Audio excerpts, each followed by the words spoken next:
नमस्कार दोस्तों, मैं दीपमाला राय अपने YouTube चैनल दीपमाला एकेडमी में आपका स्वागत करती हूँ। दोस्तों, मैं आज आपको हिंदी का एक टॉपिक और लेकर आई हूँ जो जिसे समास कहते हैं। और समास भी हमारे एग्जाम में अति महत्वपूर्ण होते हैं और समास को जानना अति आवश्यक है, क्योंकि समास एक ऐसा टॉपिक है जो है तो इजी, लेकिन थोड़े से गलती से मिस्टेक हो जाती है। ठीक है, इसलिए समास को समझते हैं। और अब देखिए, ठीक है, समास का अर्थ क्या होता है।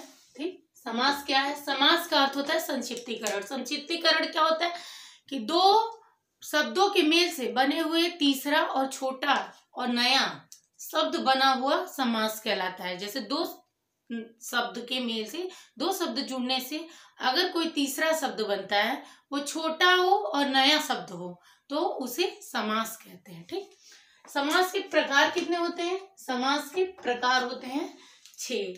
समास के प्रकार 6 होते हैं। ठीक है, वो कौन कौन से समास के प्रकार हैं? जैसे पहला है अव्ययी भाव समास, दूसरा है तत्पुरुष समास, तीसरा कर्मधारय समास, चौथा द्वंद्व समास, पांचवा द्विगु समास और छठा बहुव्रीहि समास। ठीक है, ये 6 समास के प्रकार है। वैसे तो तत्पुरुष समास, कर्मधारय समास, ऐसे कई बहुव्रीहि समास, सबके और भी पार्ट है, भाग हैं जो उसको भी डिटेल में पढ़ा है, लेकिन मेन यही समास है जो आपको एग्जाम में हिंदी के पेपर में आते रहते हैं। ठीक है, तो हम इन्हीं 6 समासों के बारे में आज पढ़ेंगे। अव्ययी भाव से पहले हम पढ़ते हैं अव्ययी भाव समास।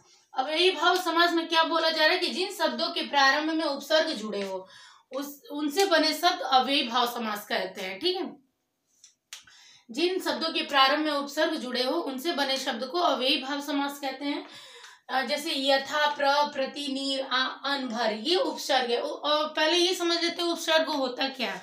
उपसर्ग ये होता है कि किसी भी शब्द के पहले कोई शब्द जुड़ के उस शब्द को कंप्लीट कर देता है, उसे उपसर्ग कहते हैं। ठीक है, किसी शब्द के पहले कोई शब्द जुड़े तो उसे उपसर्ग कहते हैं। और इसी का उल्टा होता है प्रत्यय। किसी शब्द के अंत में कोई शब्द जुड़े तो उसे, और उस शब्द को पूरा करने में मदद करे तो उसे प्रत्यय कहते हैं। ठीक है, और तो ये तो हुआ उपसर्ग। अब उपसर्ग कहने का क्या हो गया? जैसे जिन शब्द उपसर्ग, जैसे ये यथा उपसर्ग है, यथा से बना यथाशक्ति। अब यथा से और भी कुछ बन सकता है, जैसे यथा संभव। प्र से प्रति है, प्रति से प्रतिदिन, प्रतिकार, प्रतिहार, ये ऐसे बन सकते हैं। प्र से होगा प्रश्न, प्रकार, प्रहार। ठीक है, यही दिया हुआ है आपका। भर है, यहाँ पे देखिए भर, भर से भरपेट, भरपूर, ये हुए। आ है, आम हुआ, आकार हुआ, आदमी हुआ, ये उपसर्ग है जिससे आप कोई भी शब्द बना सकते हैं। एक इसमें यहाँ पे लिखा हुआ है धीरे धीरे। ठीक है, धीरे धीरे, धीरे धीरे भी एक अव्ययी भाव समास है। और लोग कंफ्यूज हो जाते हैं कि ये तो अगर बीच में योजक चिन्ह है और ऐसा, तो ये तो हो गया आपका द्वंद्व समास। लेकिन द्वंद्व समास में कहने का तात्पर्य है कि अगर द्वंद्व समास उसे कहते हैं, जैसे ये हो गया माता पिता, ये हो गया आपका द्वंद्व समास। ठीक, माता पिता हो गया द्वंद्व समास। अगर यहीं पे पास पास, तो ये हो गया आपका अव्ययी भाव समास। अगर यहीं पे है धीरे धीरे, तो ये हो गया आपका अव्ययी भाव समास। ठीक है, कहने का तात्पर्य ये है, कहने का तात्पर्य ये है कि अगर अपोजिट हो, विपरीत हो एक दूसरे से कोई शब्द, तो वो होंगे द्वंद्व समास। ठीक है, अगर सेम शब्द हो, मतलब एक ही शब्द हो, जैसे पास पास, धीरे धीरे, तो वो हो गया आपका अव्ययी भाव समास। यही आस पास लिखा हो तो ये होगा द्वंद्व समास। ठीक है, अगर पास पास लिखा है तो वो होगा अव्ययी भाव समास। धीरे धीरे, धीरे तेज अगर होगा तो अव्ययी द्वंद्व समास होगा। अगर धीरे धीरे है तो धीरे धीरे है है तो अव्ययीभाव समास होगा, और धीरे तेज है तो आपका द्वंद्व समास होगा। ठीक है, तो कहने का तात्पर्य ये है कि अगर सेम शब्द है तो वो अव्ययीभाव समास होगा, और अपोजिट शब्द है तो वो द्वंद्व समास होगा। ठीक है, तो इसे हम रफ कर देते हैं। दोस्तों मैं शॉर्ट ट्रिक मैं बता रही हूँ, जो समास तो मैक्सिमम क्वेश्चन आते ही रहते हैं समास के, ठीक, आते ही रहते हैं पेपरों में, इसलिए समास अति आवश्यक है समझना। दूसरा हम देखते हैं समास, तत्पुरुष समास। ठीक है, तत्पुरुष समास। तत्पुरुष समास क्या होता है? समास को अलग करने में बीच में का, की, के लिए, में, पर से निकले। ठीक है, बीच में का, की, के, में, पर से निकले। ठीक है, अगर कोई किसी भी समास को विग्रह करते हैं, अलग करते हैं, तो उसमें से बीच में उत्तर करने ने, जैसे यहाँ पे देखिए रंगमंच, रंग के लिए मंच। ठीक, या रंग पे मंच, रंग पर मंच। वनवास, वन के लिए वास, या वन में वास होगा, सॉरी वन में वास, वनवास। ठीक, वन में वास, वन में रहना या वन में वास करना वनवास होगा। नेत्रहीन, नेत्र से हीन, मतलब नेत्र से हीन, नेत्रहीन। ठीक है, तो ये हुआ आपका तत्पुरुष समास। का, की, के, में, पर से, के लिए अगर विग्रह करने पे निकलता है तो उसे तत्पुरुष समास कहते हैं। ठीक है, थर्ड देखते हैं कर्मधारय समास। कर्मधारय समास क्या होता है कि शब्द के दूसरे पद की विशेषता बताई जाती है। ठीक है, क्या दिया है कि शब्द के दूसरे पद की विशेषता बताई जाती है। जैसे आप इसमें ये भी करके देखिए, मैं शॉर्ट ट्रिक बताई हूँ, आप ऐसे भी करके बता सकते हैं कि आप कैसे लगाकर देखो, यदि उत्तर मिल जाए तो कर्मधारय समास होगा। ठीक है, जैसे ये एक मैंने एग्जांपल दिया है, मृगनयन। इसमें क्या दिया कि दूसरे पद की विशेषता बताई जा रही है, इसमें शब्द के दूसरे पद की विशेषता बताई जा रही है। तो इसमें हमने क्या बोला कि आप कैसे लगाकर देखिए, कैसे लगाकर किसी भी क्वेश्चन करने में अगर कैसे लगाकर देते हैं, अगर आंसर मिलता है तब वो कर्मधारय समास होगा। ठीक है, कैसे लगाकर, जैसे ये एक एग्जांपल है मृगनयन, इसका दूसरा पद क्या है? जैसे ये मृग प्रथम पद है और नयन सेकंड पद है। ठीक, अगर इसको मृग का नयन होगा ना, तो मृग प्रथम पद है और नयन सेकंड पद, तो दूसरा पद क्या है? नयन। देखिए मैंने डिटेल में लिख भी दिया है कि आपको समझने में दिक्कत ना हो। तो दूसरा पद क्या है? नयन। अब हम क्या करेंगे, अब हम कैसे लगा कर देखते हैं। ठीक है, कि कैसे नयन कैसे है, नयन कैसे है? मृग के समान नयन कैसे है? मृग नयन मतलब हिरण के समान नयन, तो नयन कैसे? मृग के समान। ठीक, जैसे नीलांबर, यहाँ पे मैं दूसरा एक लिखी हूँ नीलांबर। अंबर कैसा, अगर आप कैसे लगा के लिखते हैं तो अंबर कैसे है? नीला है। ठीक, अंबर यहाँ पे आप लिख देते हैं अंबर। पूछते हैं कैसा है, तो यहाँ पे आएगा आंसर नीला। अंबर कैसे है? नीला। ठीक, तो कोई भी क्वेश्चन में अगर आप उसको विग्रह करते हैं, उसको आप समास क्वेश्चन करते हैं कैसे लगाकर, अगर कैसे से उत्तर आ जाता है तो वो क्या होता है? कर्मधारय समास। ठीक है, देखिए समझ लीजिए, दूसरा पद नयन, अब कैसे लगाकर देखिए, मैंने पूरा डिटेल में लिख दिया है कि आपको कंफ्यूजन ना हो। ठीक, अब देखते हैं द्वंद्व समास। द्वंद्व समास क्या होता है?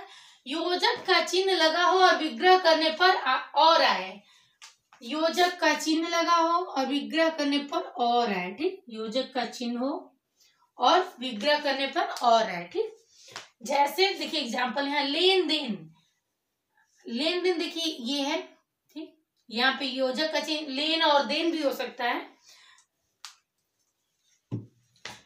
विग्रह अगर करेंगे तो लेन और देन होगा, और ऐसे अगर योजक का चिन्ह लगा है और अपोजिट शब्द है, लेन और देन एक दूसरे के विपरीत शब्द है, तो ये क्या होगा, द्वंद्व समास होगा। ठीक है।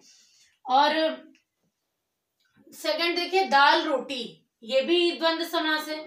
माता पिता, ये भी द्वंद्व समास है। अगर ये देखिए यहाँ पे मैंने फिर लिखा है धीरे धीरे अव्ययी भाव समास। देखिए सेम है, योजक चिन्ह भी लगा है, धीरे और धीरे भी आप बोल सकते हैं, लेकिन कहने का तात्पर्य कि अगर सेम शब्द है आते हैं धीरे धीरे, पास पास, तो ये ऐसे अव्ययी भाव समास कहलाते हैं। ठीक है,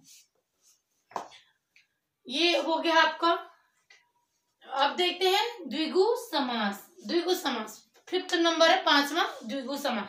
द्विगु समास क्या होता है, पहला पद संख्या होता है। ठीक है, द्विगु समास पहला पद संख्या होता है, समूह का बोध होता है। ठीक है, पहला पद जो होता है वो संख्यावाची होता है, जैसे 3, 2, 5 या पंच, ऐसे चौराहा, ऐसे शब्द मतलब कि संख्यावाची प्रतीत होते हैं, उन्हें द्विगु समास कहते हैं। तो इसका एग्जाम्पल देखते हैं। पंचवटी, पंच मतलब 5, 5 मतलब संख्यावाची हुआ। नवग्रह, नवग्रह मतलब नौ मतलब संख्यावाची, और ग्रह नवग्रह जो आकाश में नवग्रह है। चौराहा, चौराहा ये देखिए समूह का बोध होता है। पंचवटी मतलब पांच वटी। ठीक है, नवग्रह, नवग्रह मतलब समूह का एक बोध हो रहा है कि 9 ग्रह है, एक समूह हुआ नवग्रह का। चौराहा, चार जो रास्ते होते हैं उनको चौराहा बोलते हैं, रास्तों के समूह को संबोधित कर कि वहां पे 4 मतलब रास्ते हैं, इसलिए उसे चौराहा बोला जा रहा है। यहीं पे बोलते तिराहा। ठीक है, ऐसे ही करके ये हो गया, जैसे संख्यावाची हो और समूह का बोध हो, तो वो होता है द्विगु समास। ठीक, ये बहुत ही इजी है, ये समझने के ऊपर डिपेंड करता है, और आप बहुत अच्छे से अगर आप इस चीज को समझ लेते हैं ना, तो बहुत जल्दी आप समझ जाएंगे। क्योंकि हर एग्जाम में यहाँ तक कि पीसीएस के भी पेपर या एसएससी, यूपी टेट, सीटेट में सब में समास के टॉपिक आते हैं। जो कहने इससे ये कि हिंदी अगर जिसमें भी रहता है उसमें तो समास, अलंकार, ये सब चीजें आती है, विलोम, पर्यायवाची। तो समास भी एक टॉपिक है, इसको भी देख लीजिए। पहला पद इसमें संख्यावाची होता है और ये समूह का बोध होता है, इसे पंचवटी, नवग्रह, चौराहा, तिराहा। अब देखते हैं 6 नंबर। 6 नंबर क्या है बोल रहे हैं, 6 नंबर बहुव्रीहि समास। बहुव्रीहि समास क्या होता है, इसमें देवी देवताओं के नाम, देवी देवताओं के नाम, देखिए भैया ये याद रखिएगा, देवी देवताओं के नाम होते हैं इसमें। और पर्यायवाची शब्द समूह के लिए एक शब्द आता है, और पर्यायवाची शब्द समूह के लिए एक शब्द आता है। ठीक है, जैसे देखिए इसमें मैक्सिमम देवी देवताओं के नाम आते हैं। जैसे हो गया त्रिनेत्र, त्रिनेत्र किसे बोलते हैं, भगवान शिव जी को।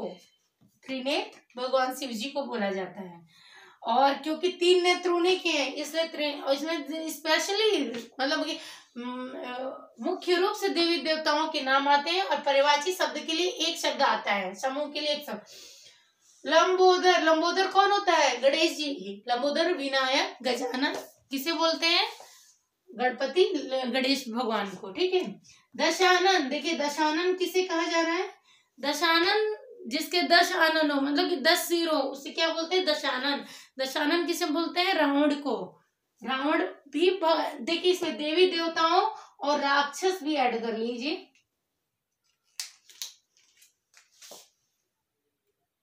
क्योंकि ये होंगे राग,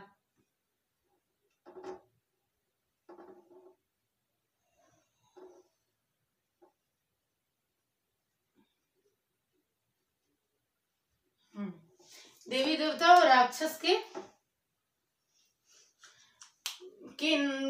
नाम और पर्यायवाची शब्द समूह के लिए एक शब्द। देवी देवताओं और राक्षस तो मैं वैसे ही लिखती, लेकिन दशानन एक राक्षस था। ठीक है,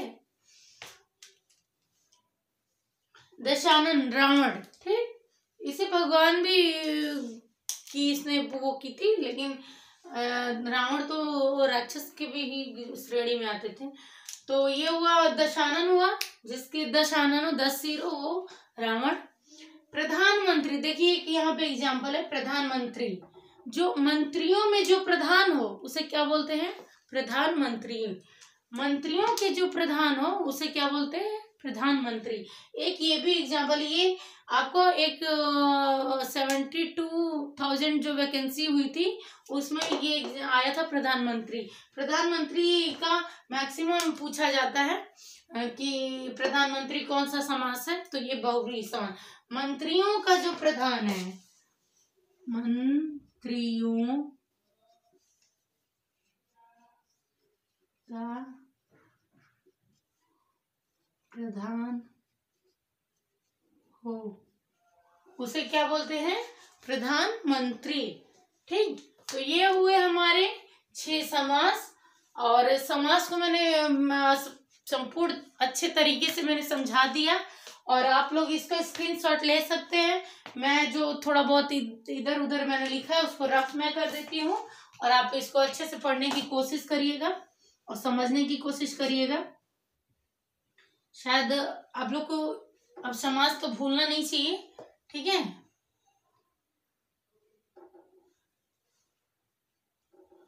वैसे अब तो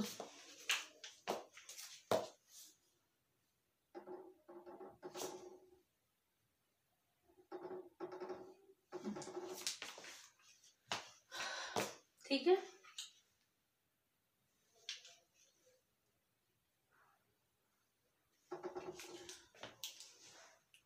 इसके ये मैंने सही कर दिया, रफ कर दिया, और आप लोग इसके स्क्रीनशॉट ले लीजिए और इसे आप समझिएगा। जो जहाँ पे भी थोड़ा नहीं समझ में आए, चाहे कुछ भी, तो आप मुझे कमेंट करके जरूर बताइएगा, ठीक है। तो आज के लिए धन्यवाद।